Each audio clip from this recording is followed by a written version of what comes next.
Following that, I just want to open the opportunity for any board members who may want to make comment or would like to speak on the video. Is there anyone who has a comment or anything they would like to share before we start our agenda? Madam President, if I may. Sure. I apologize. I had to look at my phone. My children and my wife weren't home, and I told them to text me when they got home. You know, now that I say my children, that's the reason I serve on this board, because I believe that in America, every child should have an education, a world-class education. That education should be provided by the most trained and most qualified individuals. And that is what the institution of the Elizabeth Board of Education is. It is filled with the most professional, well-trained individuals that we could find. This board is committed to hiring and retaining those individuals. Our children deserve nothing less than that. So in retrospect, when we hear all the allegations that were being made in the Star-Ledger, the largest newspaper in the state of New Jersey, of course it was offensive to us. But this is bigger than just the board, the 9 members that are here. This is about the institution that is the Elizabeth Board of Education. Although we are members of the board, it's the institution where all the learning goes on, where lives are changed every day and children will be affected for many, many more years to come. So it was important for us to vindicate the institution, not the Elizabeth Board. Unfortunately, the attacks were on us. These were political attacks with people with political agendas. Because never once will you hear them discredit all the work that the professionals are doing.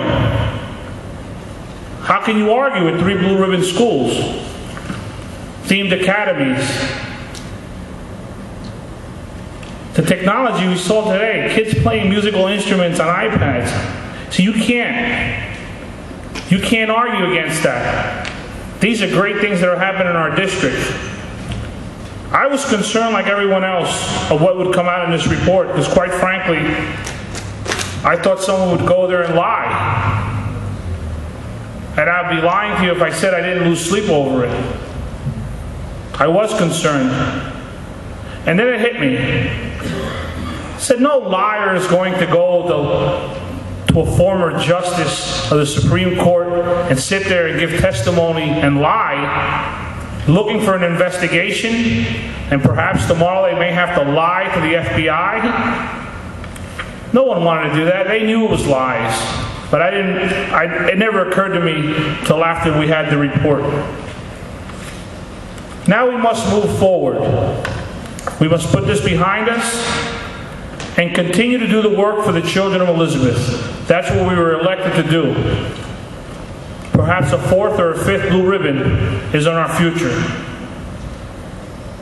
Under the leadership of Pablo Munoz and his administration, all the great professionals that we employ, good things are going to happen in the city as far as education. It's the rest of the city that has me worried. We know what this team can do. This group of professionals, the sky's the limit. It's the rest of the city that worries me. I recently visited a city council meeting, and I can't help but watch the malcontent expressed by that body. All they do is bash this board. While the city continues to suffer under the disgrace that is city government. Crime is up, taxes are up, unemployment is up, city debt is up. The city of Elizabeth is in over $100 million debt. Where's the investigation on that? Where's the story? Statewide, front page.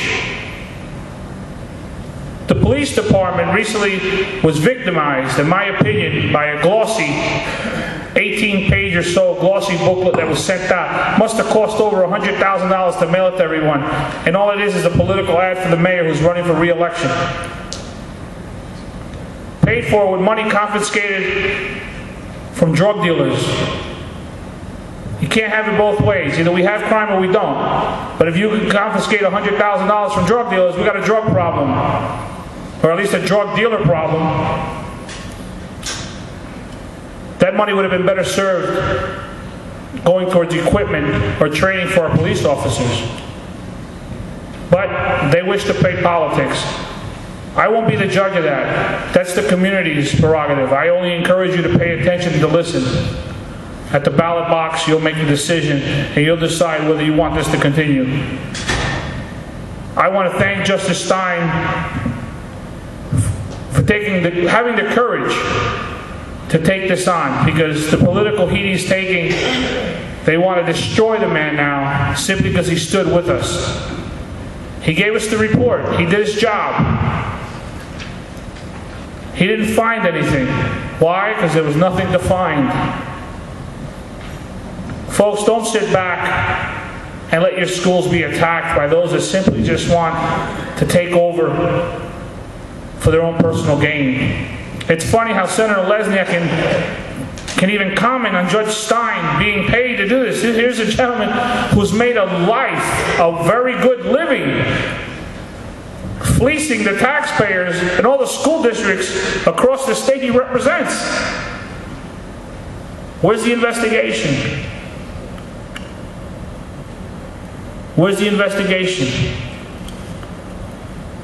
Congressman Andrews, as found in a report, his district is 60 miles away from the city of Elizabeth, yet he thought he was obligated to have us investigated by the Department of Education, the U.S. Department of Education. For 2 years, they audited this district, and they found nothing. All these allegations and all these audits cost the taxpayer money. Lots of money that can be spent in the classroom. Good government has a responsibility to its constituents. Demand more from the people you elect. Don't let them tear down your educational system. You've invested so much in it, and it's starting to pay off. We see it every day in our children's success. Stand up for your children. Stand up for them, because if you don't, these guys are going to knock them over to pick up a few dollars. Thank you. Thank you.